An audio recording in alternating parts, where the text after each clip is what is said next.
Well, Karen and Ken had reached out to our office because they wanted to get clarity about their retirement income planning. They're from Regina. They had reached out to our office like a lot of people do from right across the country. They had watched some of our YouTube videos and decided to reach out to get some clarity about their retirement planning. So they had saved $1.8 million and they wanted to generate $10,000 for tax income. And more recently, they were really reassessing their whole beliefs around their portfolio. They become much more risk conscious. At the time that they reached out, of course, we were going through the Trump tariff issues and concerns about recession, and they really were becoming risk adverse. And so they came to us with a bit of a question, and the question was, how much risk do we need to take on to achieve our retirement goals? We'd like to have the lowest risk possible portfolio, but we want to understand what the ripple effect is of that decision. So that's what we decided to do. So we put together a few different portfolios to take a look at to give them clarity on what the impact would be to them long term through the retirement. After talking to Karen and Ken, we arrived at 4 different scenarios that they wanted us to take a look at for them. So the first scenario was a risk-free portfolio. Like I said, they've been spooked about the most recent market downturn and the events around the Trump presidency. And so they said, what would happen if we just put our money in GICs and high-yield savings accounts? And in this model, we used a 3.5% long-term return on the portfolio, which at the time we thought would be very achievable. The second scenario was a 70-30 mix, 70% cash equivalents, GICs, and government bonds, 30% high-quality stocks or ETFs. And with that model, the weighted average return was 4.52% that we used in the model. The third scenario was a 30-70 mix, 30% cash wedge, some GICs, 70% high-quality stocks or stock ETFs, and the long-term performance numbers used there, 5.93%. And then the final scenario was, what would happen if we did some downsizing and freed up some equity in our real estate to add to our portfolio? How much more flexibility does that give to us? Now, their preference was not to do that, but they wanted to see what the ripple effect was if they did decide to do that at some point in the retirement. So those are the 4 scenarios. Let's take a look at their balance sheet. So Karen and Ken are 65. They are assuming they'll live to age 90. Canada Pension Plan. Karen's at 90% of the CPP maximum. Ken's at 80%. And of course, they're both at maximum old age security. They decided in the initial modeling to take benefits at 65. They understand that they might be leaving some cash flow on the table. They can afford to defer to 70, but for now they wanted to be conservative and just use age 65. Karen's RSP accounts or registered accounts, $450,000. Ken's $800,000 in RSP capital, $135,000 in TFSA value for Karen. Ken has $140,000 of TFSA value. Their non-registered portfolio, $275,000. And their home in Regina is $1.2 million, and they have no debt. So that's their current financial situation. So let's take a look at the risk-free scenario.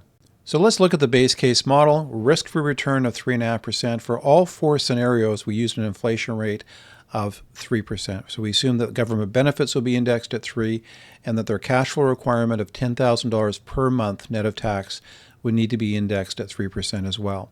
So when you look at this chart for snap projection, it gives us an idea of how long the money will last for. And you can see here in the chart that it begins to fall off or drop off in their 86th year in the analysis.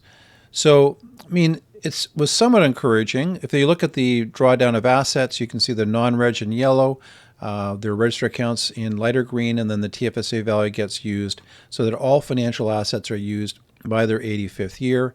And here's what the balance sheet looks like. So there's a slow slope downward of their financial assets. They're depleted by basically age 84 for the most part, a little bit's left in age 85.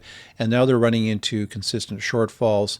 They've got a theoretical deficit that gets built up about $783,000, which is equity that would go against their home equity. So in the final analysis, they accomplished 88% of their goal. They have a shortfall of $374,000 of capital in today's dollars. Now they do know they could fund that because their real estate's worth $1.2 million in today's dollars, and they are open to the idea of downsizing and freeing up some equity to fully fund their retirement. The other option is a combination of that or reducing expenses. So we used $120,000 of spend after tax all the way through the analysis. If they reduce that spend rate to $107,000, they would fully fund their retirement. So they've got options. But after going through this analysis, they did want us to take a look at some other scenarios. So let's take a look at the 70-30 mix. So they have 35% cash equivalents and GICs, 35% in bonds, and remaining 30% of the portfolio in high quality equity ETFs or stock securities. So let's take a look at that scenario. Now, in this scenario, the weighted average return on the portfolio was 4.52%, up for the 3.5% used in the risk-free scenario, with the added benefit that some of the investment income being spun off by the non-registered portfolio would be dividend income or capital gains income. Now, what you can see in this scenario is that they've pushed out the life expectancy of their cash flow, going out to basically age 89. So if you look down at the overall balance sheet, you can see that they're pushing out income from their assets, like you said, to age 87 to 88, and then they're running some shortfalls. Much lower shortfall. You can see the shortfall is now at $401,000. And if I look at the overall goal achievement tab, they're hitting basically 94% of their goal. So they're that much closer. And the real dollar shortfall is much less, 191,811. So this was a very helpful analysis for them. I think that having that extra flex and pushing out the income a little bit more and not encroaching on home equity until near the end, and it wasn't a very large amount as a percentage of their home equity value down the road, that was very encouraging. But we did decide to look at a couple more scenarios. One was more of a 30-70 mix, and then home equity sale in the analysis. So let's take a look at the 30-70 mix. That's 30%, basically a cash wedge, and then the remaining 70% in the market, high-quality ETFs or individual stock securities, blue chips. Let's take a look at that. Now, the weighted average return on the 30-70 mix was 5.93% compounded returns over time. And what you see here is there are no shortfalls. So they fully funded their long-term income needs, and they still have asset value out to age 90 in this analysis. So a lot better outcome. And if we take a look at the overall recommendations tab, they are actually exceeding the goal. So they're 106% goal progress, and so they have some extra value that's available to them in this analysis. In fact, they could increase theoretically their spend from 120 to 124 per year after tax and still achieve their overall goals. Now, although Karen and Ken found it helpful to see what the 30-70 mix looked like, they're still really gun shy. You know, the combination, like I said, of the tariffs, Trump, potential recession, the market correction, has really moved them in the direction of a very conservative, risk-free scenario plan. So that's why we did the scenario where we sold real estate. So the assumption was their principal residence, $1.2 million. It's going to appreciate by 2% per year until their 75th year. Then they would sell and they would buy a condo at $975,000. And that's the future value of the condo. So that would unlock some equity in the analysis. So when we did the analysis and showed them what the impact was, it would free up about $487,000 of equity that got pushed into TFSA accounts and non-registered accounts. So when you look at the visual representation of that, you can see we've got this balloon payment in the 75th year that gets reinvested back to their portfolio. You can see the dark blue here is their real estate. It goes down here in their 70th year because of the sale, but their non-registered and their TFSA account values grow. And so this is the risk-free scenario.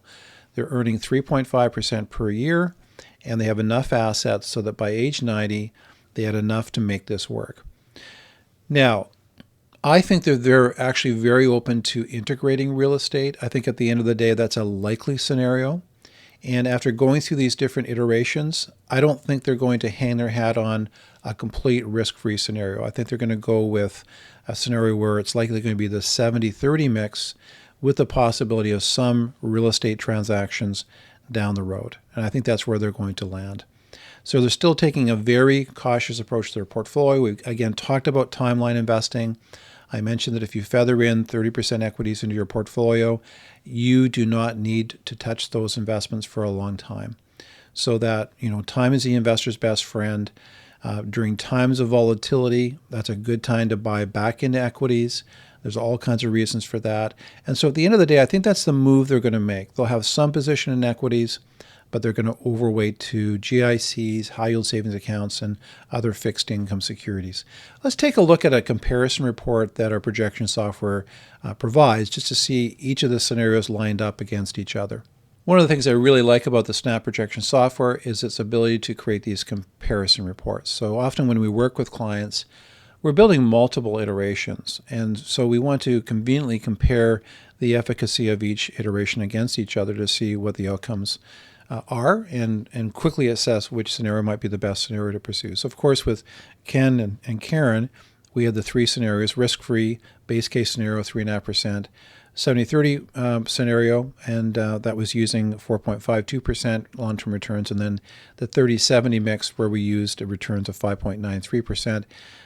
Risk-free, 88% goal achieved, 70-30, 94% goal achieved, and of course the 30-70, they exceeded their goal by 6%. Now, at the end of the day, I think that they're going to default to the 70-30. They really appreciated seeing the impact of freeing up some of their home equity. It wasn't something that they had thought seriously about, but when we talked, they said, well, yeah, at the end of the day, it's very likely that we're going to be selling our principal residence. We don't need to be living in that home long term. It's probably too much space for us. There's upkeep costs. And so when we built that in, it really changed things quite dramatically. So theoretically, they could go with a completely risk-free strategy and still achieve their funding goals. Now, they didn't like the fact that they had gone through all their equity potentially, even in that strategy. So I think the 70-30 will be that nice balance for them. Now, if you haven't gone through this kind of exercise, talk to your advisor. If they don't offer these iterations, go back to the show notes. There's a link to our website where you can find out more information about our complimentary gap discussion and our retirement planning services. And you can book a complimentary meeting just to learn more about what we do. We'd welcome that conversation. And if you like this video, you like the one that's showing up on your screen.